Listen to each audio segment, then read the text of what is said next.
Stop looking at your bank account and feeling like a failure. The reason you cannot afford a home in 2025 has nothing to do with your spending habits, your coffee preference, or your lack of hustle. You are being gaslit by a generation that bought houses for the price of a mid-sized sedan, and by a financial system that has decided you are more profitable as a permanent renter than as an owner. The American dream of homeownership is not dying a natural death. It is being dismantled, piece by piece, by specific policy choices, monetary debasement, and a fundamental shift in how we define what a house is. We have transitioned from a society where a house was a place to live into one where a house is a high-yield financial instrument for the global elite. If you feel like the game is rigged, it is because it is.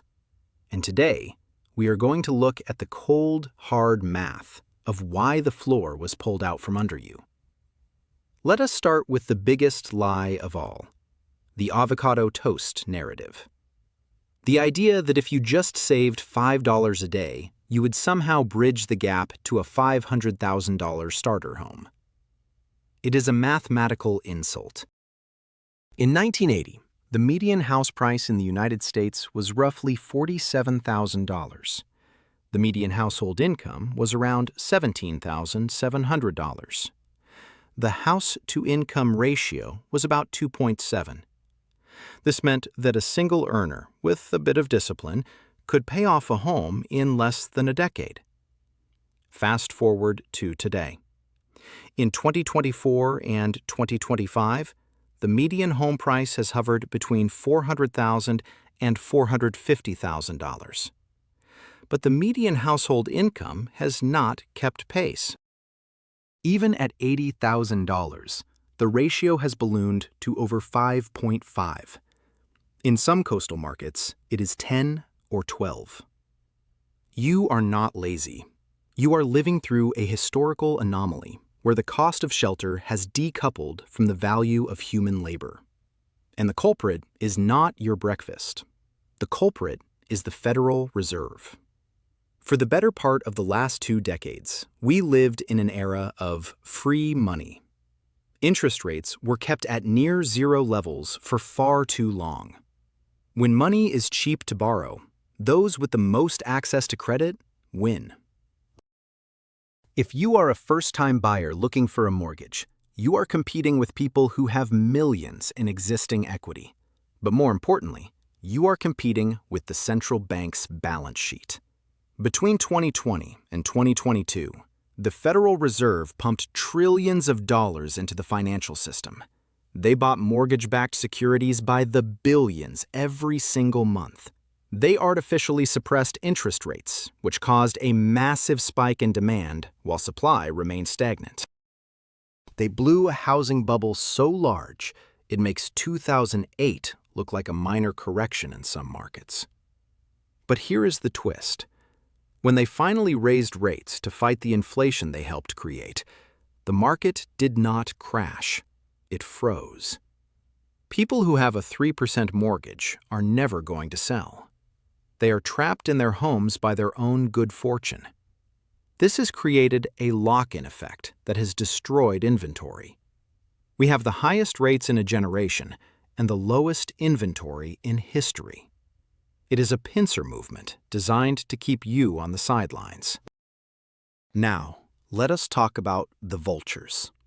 Let us talk about institutional investors. You have heard the name BlackRock. You have heard of Blackstone. You have heard of Invitation Homes. For decades, Wall Street ignored the single-family home market. It was too messy, too decentralized. But after the great financial crisis, they realized that if they could buy up thousands of homes at a discount, they could create a permanent class of renters.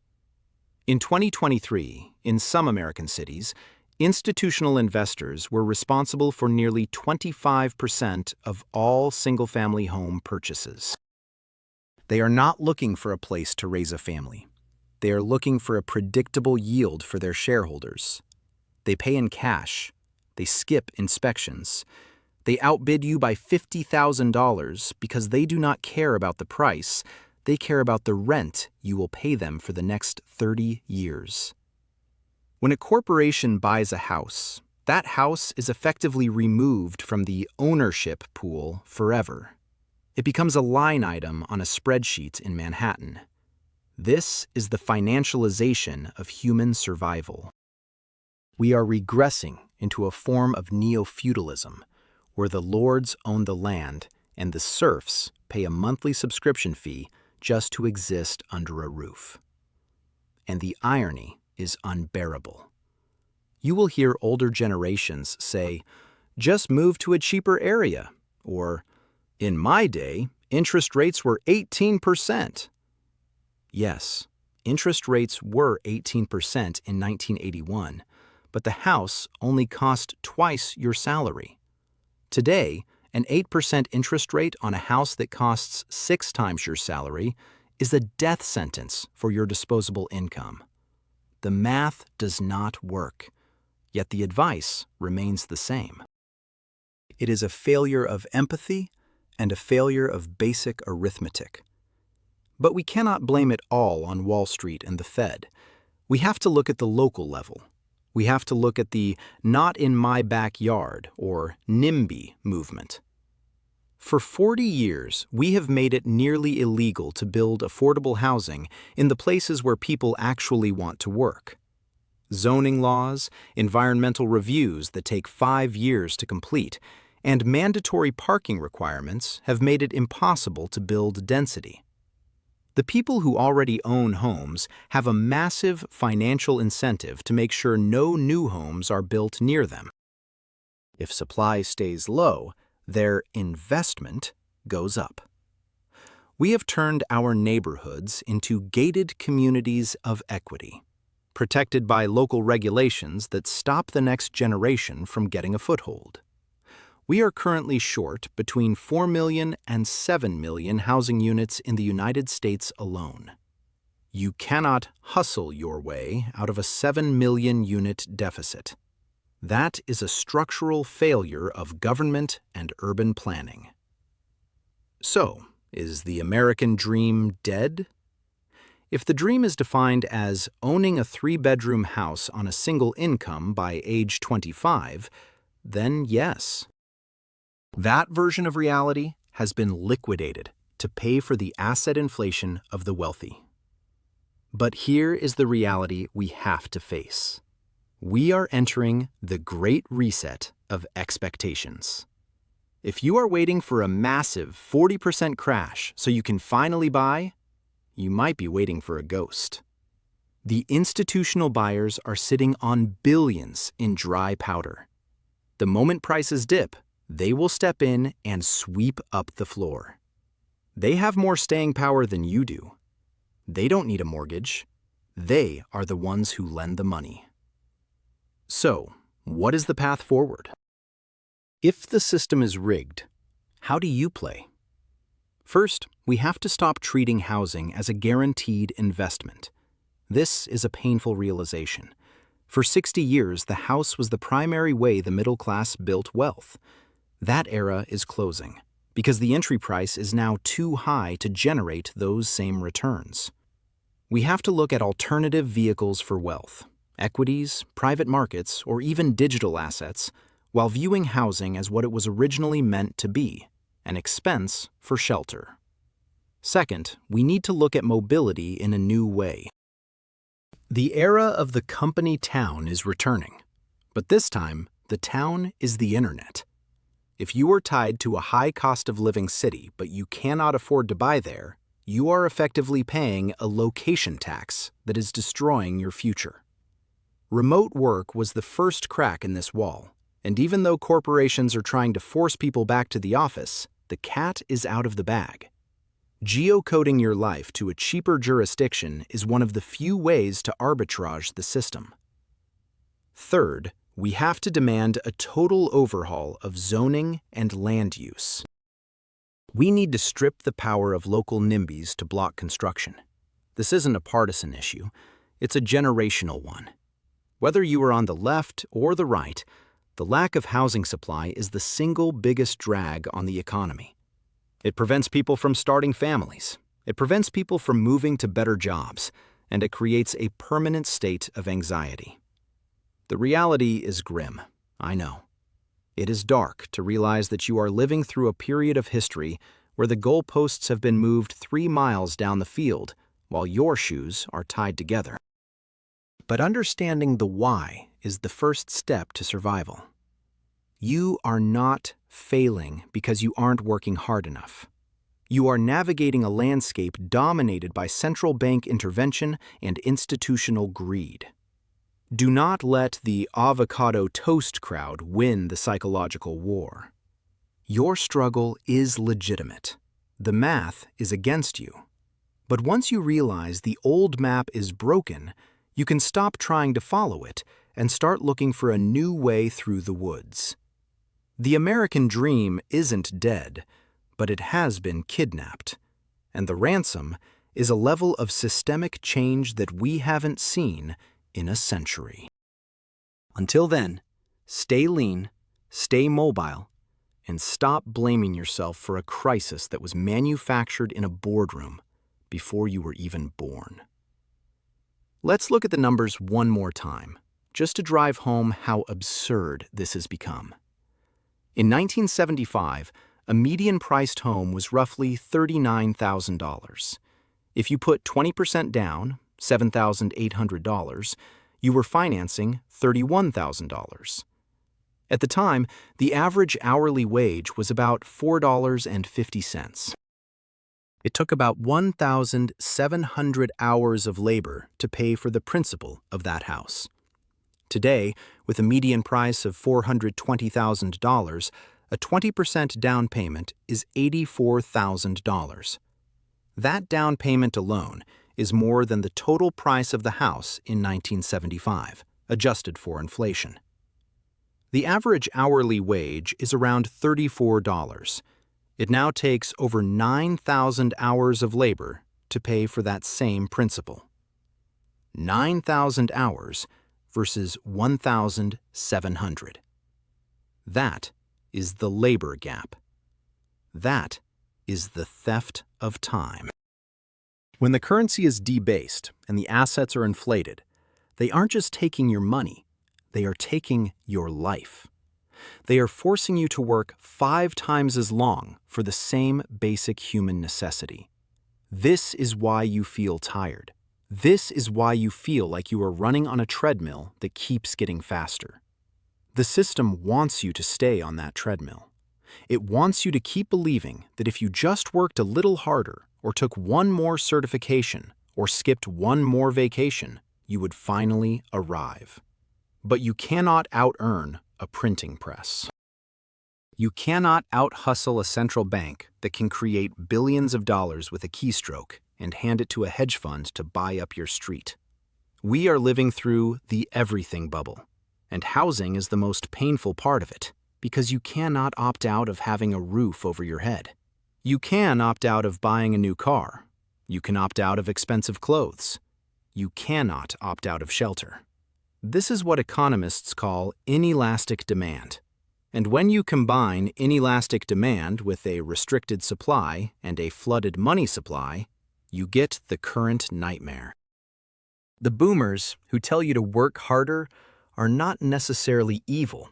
They are just biologically incapable of understanding the shift. They grew up in a world of sounder money and productive growth. They grew up when the United States was the only manufacturing superpower left standing after a world war. They grew up in a gold standard or near gold standard world where their savings actually meant something. They are judging your 2025 reality with a 1974 brain. It is like someone who played a video game on easy mode trying to give advice to someone playing on insane mode with a broken controller. The mechanics are different. The stakes are different. So, what is the end game? Eventually, something has to break. Either wages have to experience a massive inflationary spike to catch up to asset prices, which would destroy the value of all savings, or asset prices have to stagnate for a decade while the rest of the economy catches up. Or, the most likely scenario, we continue toward a two-tier society. Tier 1, the owners, those who inherited property or bought before 2020. They will hold the wealth and pass it down through bloodlines, creating a new American landed gentry. Tier 2, the renters, a mobile transient workforce that spends 50% of their income on rent to Tier 1, never able to build equity, never able to put down roots. This is the subscription model of life. You don't own your music, you stream it. You don't own your software, you subscribe to it. And now, you don't own your home, you lease it from a corporation. If we want to change this, it won't happen through financial literacy classes. It will happen through a fundamental rejection of the current monetary and land use policy. It will happen when the younger generation realizes that their interests are diametrically opposed to the interests of the central banks and the NIMBY organizations. Until that political awakening happens, your best defense is knowledge. Understand that your debt is their asset. Understand that your rent is their dividend. Stop playing the game by their rules. If you can't afford a house in a rigged market, don't bankrupt yourself trying to buy one just because that's what you're supposed to do. There is no shame in renting while you build capital in other ways. There is no shame in living with roommates or family longer than previous generations did. The shame belongs to the policymakers who sacrificed the future of the youth to protect the portfolios of the elderly and the powerful. The real reason you can't afford a house isn't because you failed. It's because the house was never meant for you in the first place. It was meant for the balance sheet of a bank. Stay sharp, watch the macro, and remember, the math doesn't lie, but the people who benefit from the status quo certainly do. We have to look deeper into the mechanics of supply constraints. This is a topic that gets glossed over in 5-minute news segments, but it is the bedrock of the crisis. In the decade following the 2008 crash, the United States basically stopped building houses. We had a massive oversupply in 2006, the bubble burst, and the construction industry was decimated. Hundreds of thousands of contractors, carpenters, and electricians left the field and never came back. By the time we realized we were in a shortage, we were already millions of units behind. Then came the regulations. In 1970, the soft costs of building a house, permits, impact fees, environmental studies, accounted for a small fraction of the total price. Today, in many states, those fees and regulatory hurdles can account for 25 to 30% of the final cost of a new home. This means that a developer literally cannot afford to build a starter home. If it costs a builder $250,000 in land, labor, and fees before they even put a roof on, they aren't going to build a $300,000 house. They are going to build a $700,000 luxury home to make their margins work. The starter home is a dead product. It has been regulated out of existence. And who supports these regulations? Often, it is the current homeowners in that area. They use environmental protection or neighborhood character as a weapon to prevent high-density housing. They know that if they can stop an apartment complex or a townhome development from being built, the value of their own single-family home will skyrocket. It is a form of generational warfare hidden behind the polite language of city council meetings. Now let's combine that with the Federal Reserve's quantitative easing. When the Fed prints money, it doesn't just enter the economy equally, it enters through the banks. This is known as the Cantillon effect. The people closest to the money, the banks, the hedge funds, the large corporations, get to spend that new money first before prices have risen. By the time that money trickles down to your paycheck, the prices of assets like houses and stocks have already been bid up. You are always the last one to the party. You are getting the devalued dollars while the institutional investors are using the fresh dollars to buy the land. This is why the gap between the rich and everyone else exploded after 2020. The stock market and the housing market went to the moon while the average person was struggling to find eggs and milk. The system is working exactly as it was designed. It is an engine for moving wealth from the productive class, the people who actually do work, to the asset-owning class. If you are a young person today, you are essentially paying for the bailouts of 1998, 2008, and 2020. You are paying for them through the increased cost of your shelter. Your rent is the interest on the national debt that was used to prop up the financial system. This brings us to the American dream. Is it truly dead?